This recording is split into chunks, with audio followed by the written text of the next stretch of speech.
I'm Barbara Gago, founder and CEO at Pando. I'm excited to be here today with Russ Laraway, the author of When They Win, You Win, also CEO of Overland Consulting, former Marine, former Googler, Qualtrics Twitter guy, and also, by the way, co-founder of Radical Candar. Very excited to be here with you today. We've got a great discussion lined up on the leadership playbook, what's in it, what's changing, what can we expect in the future. Russ, you literally wrote the book on leadership, so I'm very eager to learn and kick things off with just understanding what inspired you to do that. Yeah, I wrote a book on leadership, which you may or may not know is one of about 14 bazillion books on the topic of that, which I actually think matters a ton and why I wrote the book. So it starts with a simple idea, Barbara, that I think people just deserve to be led well. And I promise you, I don't like to use the word deserve. I think it's a little bit of an abused word in the world these days. But I truly believe you go to work, the basic thing you should be able to expect is to be led well.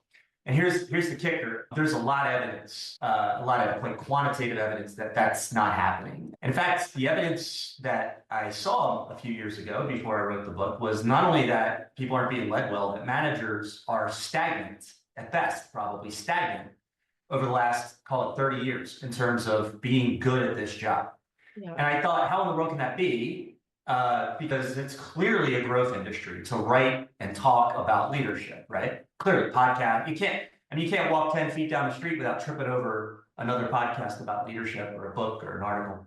Yeah. And so I realized through a little bit of diligence that the problem is there's too much stuff. 14 gazillion books, right? And I'm just one of them. There's too much stuff. It doesn't hang together. But way more important is none of it is held to measurable account.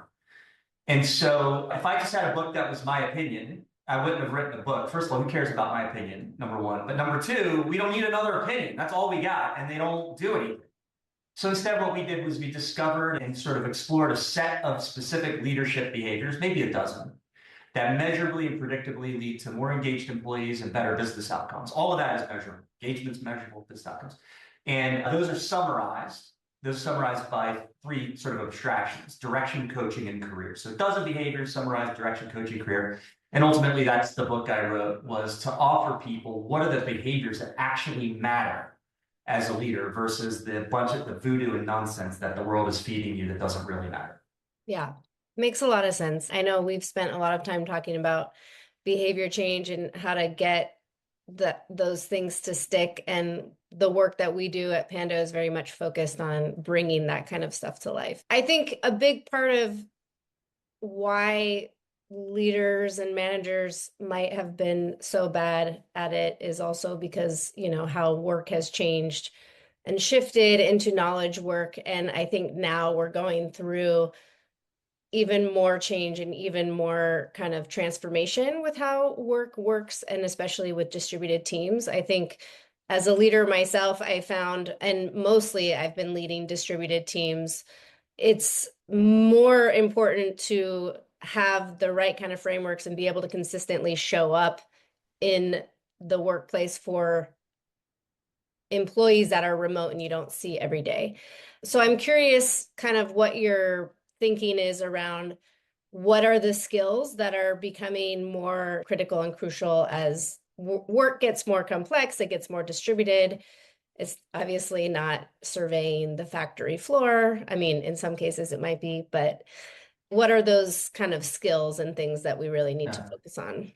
Yeah, I'll go one step further and say being in office with your team allows you to develop a number of really bad habits. And one such is this concept of expectation setting. So I mentioned the three abstractions: direction, coaching, and career. And it's really funny. A lot of people want to skip over the direction. I've been accused of, the direction, coaching, career. The book is simple. I'm okay with that, actually. I think simplicity is a feature, not a bug. And I do lead with direction, which is really expectation setting. Or said differently, direction is really being absolutely certain your team knows exactly what is expected of them and by when. That's really what that's about. It's a little harder to do than it sounds. Like I got that soundbite dialed in, but it's hard to do. that becomes way more important when your team's distributed because you don't have the crutch of walking over their desk and making micro adjustments and, by the way, interrupting their work day in and day out. And so that's the biggest one that I think a lot of people take for granted. I've learned, by writing this book and kind of doing some variety of coaching and consulting and speaking, that direction gets skipped right over. People take it for granted. They think they're doing it well. If it's not clear what's expected, which, by the way, is most common, then you have nothing to coach on. The only things you should be coaching on are what is expected. And expectations come in only two flavors. The work products, so the financial model, the copy, the code, the customer service ticket, the sales meeting you lead, that's the work product. And then the behaviors, which everybody who's attending this event knows you are the queens and kings of codifying behavioral expectations. I like that those tend to be derived from core values, but choose your own adventure there. Yeah. Anyway, so all of that said, if we don't know exactly what's expected, if our team isn't crystal clear on exactly what's expected of them and by when, and we literally have nothing to coach on, and I don't know how we can, if we're not coaching on relevant things, I don't even know what the job is anymore. So that's kind of a big idea, I think, that gets missed a lot in distributed versus in-house, sort of an in-house work environment. Yeah, I think that makes a lot of sense. I wonder, there's two kind of objections, I would say, maybe not objections. One, why is that so hard to do? Like, why is it hard for managers and companies to articulate it? And then on the flip side, I hear a lot, there's almost a fear to do it because if we do it, it's creating expectations on the employee side, which I think is a little bit crazy. Yeah, that's It's nuts. in the That's nuts. context of performance and growth and progression, but isn't it in our best interest to get people to outperform in their roles? And wouldn't it be a great problem if everybody was actually killing it? And Yeah, I think, it's funny. I don't know if it's that managers are reluctant. I think it's largely an unconscious problem. I Mm, also think like one of the biggest issues, and I explored this and I mocked it pretty hard in the book, actually. I think like, you go to some cocktail party, right? And someone's like, oh, they're just holding some pretentious pink drink. I don't know, I don't go to cocktails, so I don't know what it's like, but and they say, oh, I think leadership is more important than management. yeah. And one of the big problems with managers becoming bad at their job is we've fallen in love and we've become attracted to the grandiose Mm, inspiration and vision. And by the way, like I define vision, and I think vision matters in the framework of direction setting. yeah. But our love affair with the grandiose has pulled us away from the basics. Being Mm, really clear about what's expected, both the work products or the measurable goal, and then also the behaviors, that's like basics. And managers almost I feel like no one's telling them, no, that's the first, if you do nothing else, do that. right. And your second question, oh, yeah, we should not be, there's no world where it makes sense not to be crystal clear about what's expected of people. I don't understand, I can't even understand what the logic would be to have such a light touch from a leadership perspective that we don't think it's important. By the way, like, it's not an authoritarian idea. I actually believe deeply you develop the expectation of people on your team in collaboration with them. Like, it's not something you just hand down the stone tablets of expectation. It's nothing like that, So you do it, but nonetheless, the expectations have to be every single quarter. Those expectations have to be clarified and written down in detail, very small in number. And so I think it's a consciousness problem. We fall in love with the grandiose at the expense of the simple and effective. Yeah, that makes sense. I guess leading into that, you've written a lot about the idea that, and maybe it's partly unconscious again, but you've written a lot about the idea that the majority of employees are working for underskilled frontline managers. This is a big challenge that organizations have. They're very focused on manager training, manager development. What's the solution to that? What's the best way for organizations to more effectively develop leadership capabilities? And is it trainable? How do we know that managers are good or right or effective? Absolutely learnable. So yeah, couple just number for you that I think most companies, about 80% of your frontline employees, and by the way, it's the employees exclusively who deliver the results of the firm. Not the CEO is responsible for it, but it's the employees who deliver it. Yeah. The results. The managers are the ones who create the circumstances under which their employees do their best work. And ideally, senior leadership clarifies the goals of the company and creates an environment where managers know exactly how to create the circumstances under which employees can do their best work. 80% of your employees, the ones who deliver the results of your firm, report to a new or underskilled manager, which is a bonkers, completely unconscious risk that every company takes on. And by the way, you can't escape this. That's because that's a good organizational shape. You should have that sort of shape in your organization. But I have to say, executives are systematically terrible managers. Also, they just don't think they are, and they don't think their teams need much from them. And I've seen, I think the most important job of an executive is to be a technically and technically proficient manager to their directs and insist their directs do the same. You don't lead an organization, you lead your team, and they lead their teams, and they lead their teams. And that's the quality way to lead an organization. I think a lot of senior people get a broadcast idea versus a more intimate one-on-one type idea. Anyway, so how do you get better at it? And by the way, what's required of executives in the behaviors we studied does vary a little bit. Sort of this behavior A or behavior B is a little more important for an executive. Behavior C, behavior D, a little more important for a frontliner. But the behaviors actually are really the same. It's really surprising insight. So how do you get your managers better? Look, if you're going to train your managers, that's fine, but it won't do anything unless you assess them. And so I have a model in the book I put in there: select, teach, assess, coach, stack. Like we're going to stack up a bunch of great managers. So the first thing you have to do is select for leadership disposition based on your standard, not because they were the best salesperson or the best software engineer. That's coin flip if that person's going to be a good manager. Coin flip, promise. Best salesperson, best software engineer, coin flip. They're going to be the best manager. Select for leadership disposition or instincts. Clarify in an interview, this is what matters, not how good of a coder you are, how good of how you can run a meeting with a customer. Then you must teach it. You must teach the standard. You can't escape that. I don't really care how, because frankly, if you don't assess, it doesn't matter. And then assess, coach, assess, coach, assess, coach. So you're assessing we were in culture, so we're doing every quarter. And we had great analytics where we were going to correlate specific leadership behaviors with employee engagement on your team, so we could really focus you on the leadership behaviors that you were short on and that mattered on your team. And then coach it. Not select, teach, assess, fire because you stink. Yeah. Select, teach, assess, coach. And maybe if someone refuses to get better, which I had one or two instances of, 600 or 700 managers, one or two instances, maybe then we're talking about something else. We would withhold reward. If you were a director trying to go to VP, you weren't getting promoted if your organization's engagement scores were poor, if your manager effectiveness scores were poor. Yeah. But withholding reward is not punishment, actually. A lot of people get that confused in 2025. But we also didn't terminate people or put them on picks. We worked with them to get them better. Yeah. Select, teach, assess, coach. But the assessment, nothing is more important than the assessment. Yeah.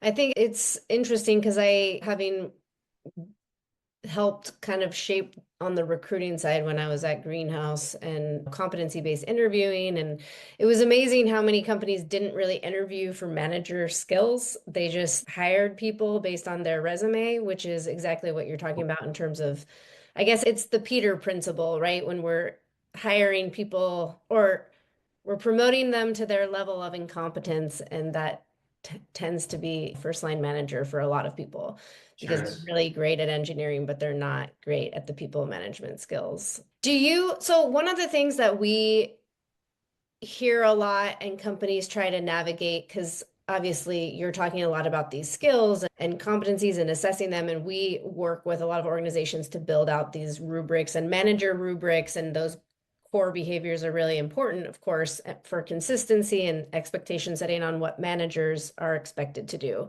How you did mention this, so I'm curious how important is that technical kind of expertise alongside the manager skills?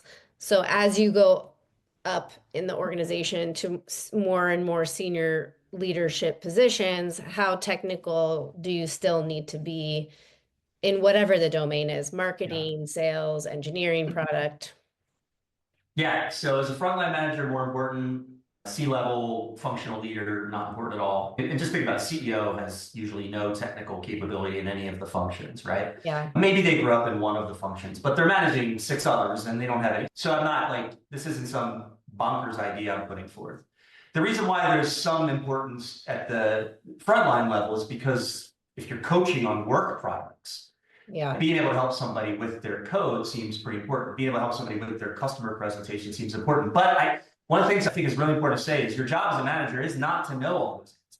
Right. Your job, it's impossible, actually. Your job as a manager is to know how to help people get those answers. And I would even argue, that it's a little less important, even at the front line, than we often believe. I say all the time that at Google, when I worked at Google, we didn't have a glass ceiling, we had glass walls. And there was really strong arrogance in the functions about whether could a salesperson be an effective engineering leader or vice versa. And obviously that would be a tricky one to navigate. Excuse me, I gotta get a drink of water. Just getting over a cold. And there's nobody who's listening to this that would agree that a senior level, like a salesperson, could be a CTO, and a CTO could be a good sales leader. But I'd love to see a company have the guts to try. I just really believe that at that point, and I'm talking about a more at scale organization, I just think that having been a great engineer becomes less and less relevant. Having been a great seller becomes less, to the point where at the end of the line, top functional leadership, Yeah. I'm not sure it's relevant at all. But a lot of people really, like I say that, and I shouldn't even have said it because now it'll be some focus point for a lot of people who think it's important to argue with me. It's just a thought, and I use it only as a thought experiment to push people about this deep belief that the technical skills matter so much. And I'm just not really sold that they do. I think from my perspective, where it stems from is also like compensation rates for different types of skills, because one of the things that we advocate for very much in line with what you're saying is having the behaviors and expectations upfront and consistent for all managers at a specific level in the company, and that your domain expertise is going to be a separate set of things that you also need to be good at a certain level, but that there's a baseline expectation for everybody at a level. And this is like a pre-calibration. So we obviously work in performance space, and companies spend a lot of time post-review going back and calibrating. And there's things like, oh, there's arguments like a director of marketing is not the same as a director of engineering. And it's like, they should be from a what is this role at your company at that level, despite what the function is or how they're paid or whatever, because that's all going to be like market driven. So I think it's also partly that. And I actually agree with you. And I think that it is a good kind of thought experiment and challenge. It is functional arrogance at the end of the day. In our industry, most of the arrogance, Frank, I just comes out of engineering and product. Qualtrics was a pretty solid go-to-market company for a tech company. It was actually kind of go-to-market driven, and same problem there. Like the sort of marketing and sales had the functional arrogance because the CEO was a very strong go-to-market kind of guy, and so the company had a bias, and it was a very unusual feel for a tech company, by the way. But the arrogance was there in the go-to-market side. Functional arrogance. And yeah, I believe what you just said, director of marketing, director of eng, they're basically the same job with their people, their organizations have way different things to do. Yeah. Exactly. Yeah. Yeah. I want to shift gears slightly, but there's Gen Z coming into the workforce, the tools and platforms they have. What's been exciting for me, at least with that group of employees, is just seeing how they're rejecting bad practices, especially around performance, canceling companies on TikTok because that's the only platform they have to complain at this point. But I'm curious because a lot of research studies say Gen Z preferences are radically different and evolving, and we have to adapt and be prepared for them coming into the workforce. I'm curious about your take on, the two, like the management practices, leadership preferences, and is it changing? How is it evolving or not? Yeah, it's good. I'm sure there will be research that buckets people by age and tells us something about changing preferences. That's tales old as time.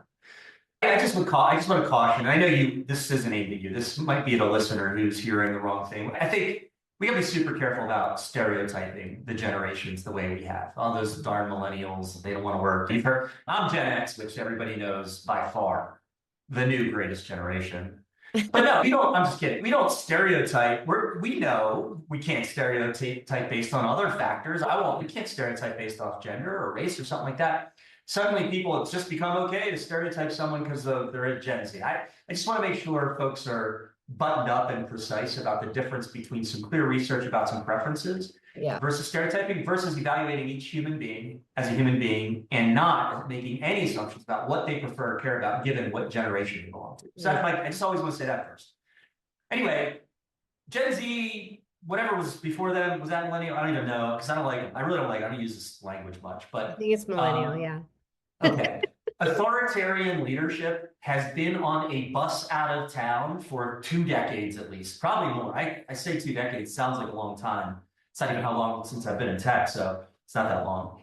I think affiliative leadership has been the sort of the high speed rail that's been coming in since that clanky old rickety bus was heading out of town. Yeah. Um, and look, in affiliative leadership, what I mean by that, this is one of the behaviors we studied, which is proactively soliciting hard feedback from your team about yourself as the leader or about what the team's doing, inviting people to challenge what's going on, conventional wisdom on the team. And that's what I mean when I say affiliative leadership. Remember, it's their team too. It is a really big deal to give your team a say in what you're doing. Now, constrained by, the manager job description is to deliver an aligned result and enable the success of the people on your team. So we are constrained by, we have to deliver an aligned result. But there's no reason your team can't have a big say in the what and why or how and all that stuff, or the what and how of what we're doing. Give them a big say, affiliate. And look, since we're not really any of us working at Lumen Technologies, the reality is these days, because of the little device in our pocket, our work and our life, they're pretty seamless a lot of times. Yeah. I don't love that, but it's just kind of reality. But I think in that sort of context, it really is begging us to be human first, employee second leaders. And I don't mean to plug my book a lot more, but like part 4 of my book, Direction Coaching, career is part 4. Believe it or not, three letters, but part 4, figure that out. A career is really about putting that human being at the center, treating them first like a human being, learning what they want to be when they grow up beyond these 4 walls, and then making small or large investments in them right now to help them take small steps toward that long-term vision. Yeah. And so I think like that's probably, if I had to summarize it, it's they are a human being first, they're employees second. And that makes a lot more sense for me in 2025. Yeah. I think we're not going to get on that topic now, but especially with a lot of the AI stuff coming and how we're navigating all that, it's more and more critical and focus for everybody to consider and think about how are we anchoring our organizations in a human-centric, human-first way, which is very interesting. And we'll see. It's going to be fun. Hope you got someone way smarter than me to talk about that one. I can't even get in the game on that. We do have some fun conversations coming on that. But on a final note, I just want to wrap up with moving into 2025, 2026, into the future. What's one final piece that you would give? And I think for organizations, like thinking broadly about how they're leveling up their leadership, what's one final piece of advice you'd give? Yeah, it's assess. So I mentioned select, teach, assess, coach. It's hard to do, by the way. It's an easy word for me to say. It's actually quite hard to do because the nature of the assessment matters. So first thing I'll say is do not train your managers unless you are going to assess them on the leadership stuff specifically. Don't bother. A very small number of people are capable of a very small number of behavior changes when they go to a training, and it is just wasted. That's number one. Yeah. Wasted effort if you don't assess. Number 2 is make sure that what you're training them on matters and assessing them on. But here's the rub. When I say assess, I mean about every quarter. It could be semi-annual. That's maybe not that important. But employees exclusively get to assess whether they have observed their managers demonstrating the behaviors your organization has determined matter. A lot of words matter. Do these behaviors measurably, predictably lead to more engaged employees and better business outcomes or not? That's my standard for mattering. You get to have your own standard. You get to have your own behaviors. I don't care about any of that. I care a lot about that, but you get to do that. What you don't get to do is change the nature of that evaluation.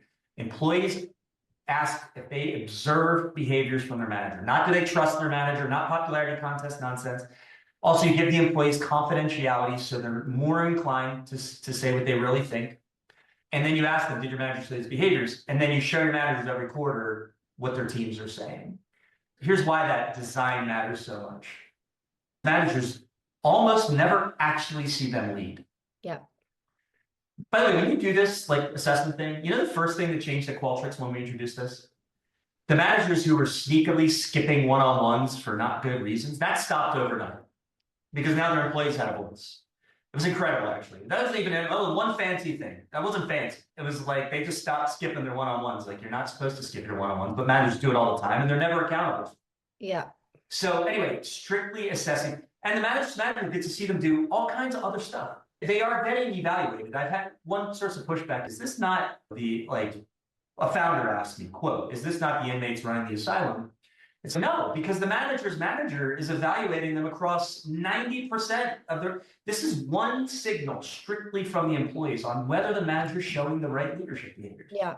And that's the only thing I've ever seen change manager behavior quickly, at scale, and to the behaviors that, in our case, we determined quantitatively a set of behaviors that matter.